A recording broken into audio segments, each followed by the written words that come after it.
You're not failing because of one big mistake. You're stuck because of 10 invisible habits. Tiny daily decisions that feel normal but are silently stealing your time, energy, and future. You wake up tired, you push through the day, you try to stay motivated, but something feels off. Progress is slow, and you don't know why. Here's the truth. Most people don't sabotage their success with huge, obvious choices. They do it with small, unnoticed patterns, habits that seem harmless, even productive. But over time, they drain your focus, kill your clarity, and quietly build a life that feels stuck. In today's episode, we're exposing those habits, the ones that keep you distracted, reactive, overwhelmed, and held back. And more importantly, we'll show you how to break them. Because real growth doesn't come from doing more. It comes from removing what's silently pulling you down. Let's dive in.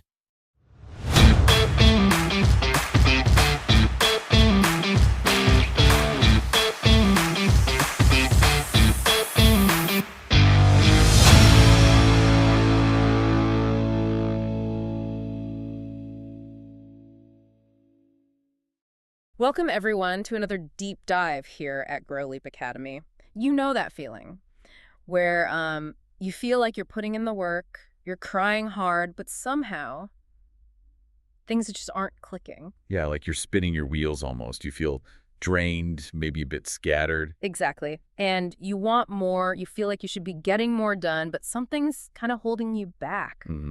Well, today we want to unpack what might really be going on, because often it's not the big, obvious mistakes that trip us up. Right. It's usually the smaller things, those everyday habits you barely even notice. These tiny, almost invisible routines that are quietly, chipping away at your progress. And it's fascinating because some of them can even feel productive, can't they? Totally. Like quickly checking your phone feels like staying on top of things. But it's that constant repetition, often unconscious, that really adds up and has a surprisingly big impact.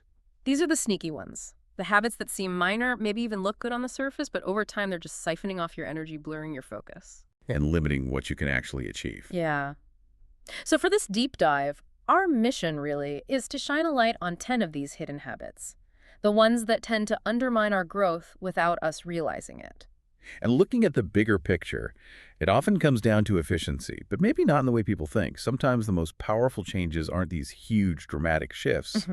It's about finding and plugging those small leaks in our daily routine, the ones draining our mental and emotional energy. Because transformation isn't always about adding more. Sometimes the best thing is to clear away what's already weighing you down. Precisely. So let's get into these quiet saboteurs, these habits operating under the radar, costing you time, focus, maybe even peace. Little energy vampires for your Yeah, exactly. You don't see them bite, but you feel the drain later. You wonder where it all went. Right. Okay, let's start with number 1. Constantly checking your phone. And we're not just talking about, like, doom scrolling for an hour. No, it's more subtle than that. It's those tiny, almost automatic glances. Every few minutes, right? Or during a pause in conversation, or just whenever there's a quiet moment. And what's really interesting there is how those little checks affect our ability to just be present. How so? Well, our brains love novelty. Each check gives a tiny hit of something new, but it pulls us away from deeper focus on what's right in front of us, or even our own thoughts. You think it's just a quick peek, but really you're sort of fracturing your attention span. That's a good way to put it, fracturing it. Right. You make it harder for your brain to settle, to concentrate deeply. And there's that dopamine hit too, isn't there? Each unlock is a little reward. A tiny reward, yeah, often followed by a little dip. And the frequency is just wild. Most people touch their phones, hundreds of times a day? It's staggering. And you have to ask, how many of those taps are intentional, like truly needed? Versus just reactive, a habit. Right. And it connects to a bigger thing, doesn't it? The more you're checking your phone externally. The less you're checking it internally. With yourself. Exactly. Which leads nicely into habit number 2, starting your day in reaction mode. Oh, this is a big one. And so common. Super common. You wake up, maybe before you're even out of bed, you reach for the phone. Emails, news headlines, social media feeds. It feels like you're getting a jump on the day, being productive. But what you're actually doing is handing over the reins of your day before it's barely started. Instead of setting your own intention, you're immediately reacting to whatever pops up. Often, it's other people's demands or agendas. Yeah, and that sets the tone, doesn't it? You start reactive, you often stay reactive. You're putting out fires all day instead of deciding where you want to direct your energy. The issue isn't just the distraction, it's the lack of self-direction. That first hour, how you focus it, really shapes the hours that follow. It does. If you want that feeling of calm or clarity or creativity, well, that need a bit of space to emerge. And you've just filled that space with notifications and external noise. So the question becomes, how do you reclaim those first few moments? How do you prioritize your own mental state before the world rushes in? Good question. Okay, let's move to habit number 3. Multitasking. The productivity myth. Right. We all kind of know it's maybe not great, but lots of us still do it. Sometimes we even feel like proud of juggling things. We think we're being super efficient, squeezing more into the hour. But the science is pretty clear on this one. When you think you're multitasking. You're not really. You're task switching. Right. Rapidly. And that switching has a cost, right? A Yeah. hidden cost. Definitely. Your brain isn't wired for true parallel processing of complex tasks. It's jumping back and forth. And each jump takes energy. Yes, and leaves behind what they call mental residue. Attention lingers on the last task, making you less focused, slower, and more prone to errors on the current one. Which explains that feeling, when you've had a really busy day, but you feel exhausted and like you didn't actually accomplish much of substance. Multitasking is very often the culprit there. That constant switching is mentally taxing. Your mind actually craves depth, presence, focus. And multitasking just steals that, leaves you feeling frazzled. Gives you the illusion of productivity, but not the results or the satisfaction. Okay, so those are more external habits. Let's turn inward now. Look at habits inside our own minds. Equally, if not more, powerful. Let's hit 3 key ones. First, habit number 4, negative self-talk. That little voice. Yeah, that constant quiet whisper in the background. Sometimes you don't even hear it consciously. It's just there. Doubting, questioning, undermining. You're not smart enough for this. You always mess things up. Why even try? Things like that. And because it's so familiar, it feels like the truth. That's the danger.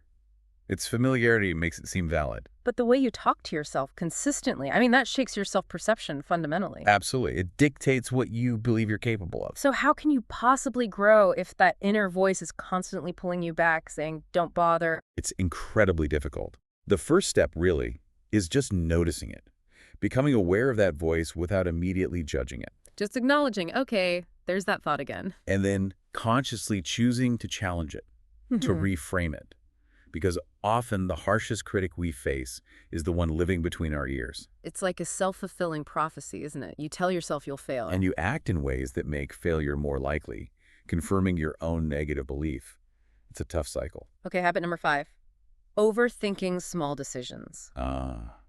This one can feel responsible, like you're being careful, thorough. Totally. Spending ages deciding what outfit to wear or what to have for lunch or getting the wording just right on a minor email. But often it's not really about being thorough. It's more like perfectionism or maybe fear hiding as responsibility. And the problem is decision fatigue. Exactly. Every single decision, big or small, uses up some mental energy, cognitive bandwidth. So if you burn through that energy agonizing over trivial stuff, you have less left for the decisions that actually matter, the bigger, more important choices you need to make later in the day. I've heard that high performers often try to automate small decisions for this reason, like wearing the same thing or eating the same lunch. They do. They create routines. They make decisions in advance.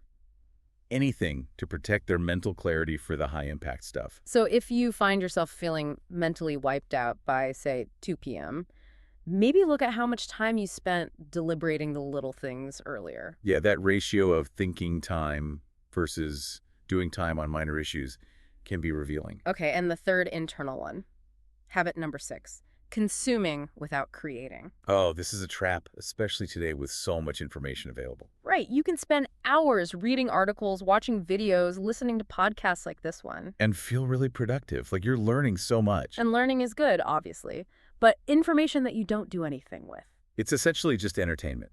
Sophisticated entertainment, maybe, but still passive consumption. True growth, real change comes from application, taking that knowledge and testing it, building something with it, trying it out. You can read 100 books on swimming, but you only learn to swim when you get in the water. Perfect analogy. It's about translating knowledge into action.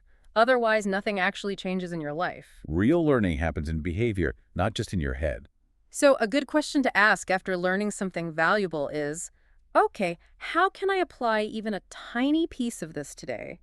What's one small action I can take?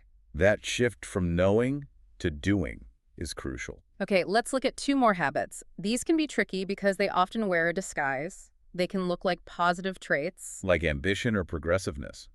Might even get you praise. Exactly. But underneath, they can seriously stall your momentum. Habit 7.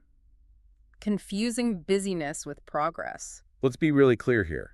Busy does not equal effective. Not at all. You can fill every minute of your day back-to-back meetings, endless task lists, firing off emails. Feel like you're constantly in motion, achieving things. But at the end of the day, or the week, you look back and realize you haven't actually moved the needle on your most important goals. Busyness itself can be addictive. It gives a feeling of importance, keeps the mind occupied, but it doesn't guarantee meaningful progress. It's worth asking yourself, honestly. Is what I'm doing right now really moving me closer to the life I want or the goals I have? Because real success isn't just about activity. It's about strategic action, focused energy, intentional direction. So if you feel overwhelmed and busy all the time, but things aren't changing, maybe the answer isn't doing more. Maybe it's doing less, but with more clarity and focus on the right things. Okay, habit number 8, avoiding discomfort. This is one people don't talk about much, but oh boy, is it common. Super common. Avoiding that tough conversation you need to have. Putting off the challenging project, cold outreach you know you should do. Or over-planning, endlessly researching instead of just launching the thing, taking the first step. Why do we do it? Because discomfort feels, well, uncomfortable. Yeah, it brings up uncertainty, maybe fear of failure, vulnerability. But here's the paradox. Almost everything you truly want, the significant growth, lies on the other side of that discomfort. Your comfort zone is for maintenance, right? For repetition. Growth happens when you step outside it, when you stretch yourself, face the uncertainty, learn something new through struggle. So the very thing you're avoiding often points directly to where your next growth edge is. Exactly. When you feel that hesitation, that urge to avoid, lean in and ask, okay, what am I actually afraid of here? And maybe, what's the potential gain if I push through this feeling? That reframing can be really powerful. All right, we're down to the final two. And these operate maybe on a slightly different level. Less about specific actions, more about environment and identity. Yeah, the context we live in and the story we tell ourselves. Habit number 9, surrounding yourself with the same people. Now, community, familiarity, loyalty, those are good things. We all need connection. Of course. But if you're only ever hearing the same voices, the same perspectives, the same expectations, Your world can stay pretty small. It can become an echo chamber that reinforces your current reality, limiting your sense of what's possible. there's that saying, if you're the smartest or the most driven or the most ambitious person in the room. You're probably in the wrong room, at least for growth. Right. Growth needs a bit of friction sometimes. New ideas, different ways of thinking, maybe people who hold you to a higher standard. This isn't about, ditching all your old friends. No, not at all. But it is about consciously expanding your circle, seeking out connections with people who inspire you, who challenge you, who are maybe a few steps ahead in areas you want to grow in. It's okay to evolve. It's okay to outgrow certain dynamics. Actively seeking influences that align with your aspirations isn't selfish. It's self-preservation, really, and necessary for forward momentum. It's about intentionally curating your social environment to support the person you want to become. Which leads perfectly into the last one. Habit number 10, telling yourself, that's just who I am. Oof, this phrase sounds so harmless, doesn't it? So accepting. But it can be such a trap. Oh, I'm just not good with money. I'm terrible at being consistent. I'm not a morning person. I don't like taking risks. We say these things, maybe even believe them completely. Yeah. But every time you repeat that phrase, You're reinforcing an identity, often one you didn't even consciously choose. It just sort of happened. and over time, that label you've given yourself becomes a ceiling. It limits what you believe is possible for you. The key thing to realize is that your identity isn't fixed. It's not set in stone. Not at all. It's fluid. It's shaped constantly by your habits, your beliefs, the stories you tell yourself over and over. So the really important question becomes, are you shaping that identity on purpose? Or just letting it happen by default, based on past patterns or old beliefs? You are not defined by who you were yesterday or the habits you had last year. You have agency. You get to choose who you want to be, starting today, with the next choice you make. It's about recognizing that your potential isn't limited by a label you've perhaps unconsciously adopted. Believing in your own ability to change is fundamental. Okay, so there they are, 10 habits. Seemingly small, often silent, hiding in plain sight. Not causing immediate drama, usually, but repeated day after day. They gradually shape who you are and where you're heading. But the empowering part is this. Awareness changes everything.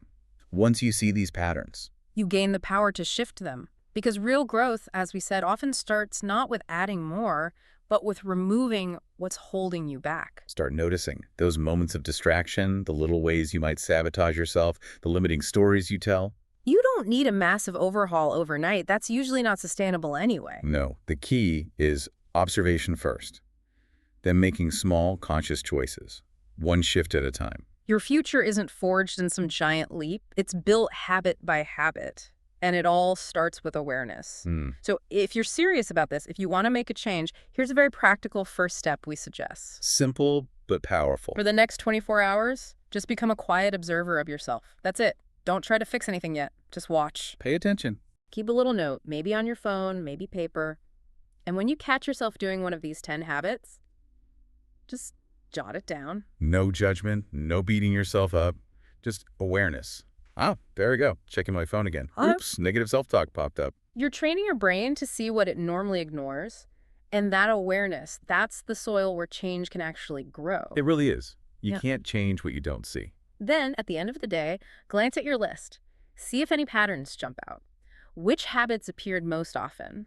When? What might have triggered them? That reflection is key. And then just pick one, only one of those habits, and decide on one small, tiny conscious adjustment you can make tomorrow to interrupt that pattern. Doesn't have to be huge, just different. Remember, interrupting just one ingrained habit can be like knocking over the first domino. It can set off a chain reaction of positive change. That mindful observation followed by one small intentional shift. Yeah.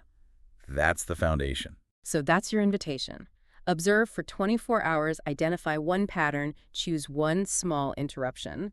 Thank you so much for joining us for this deep dive. It's been a great discussion. We hope you found it valuable. And we invite you to join us again for future explorations and conversations right here on the Grow Leap Academy. Thank you for listening. If this episode resonated with you, the best way to support the podcast is to hit like, subscribe to the channel, and share it with someone who needs to hear it. Every bit of support helps us keep creating content that actually matters. See you in the next one.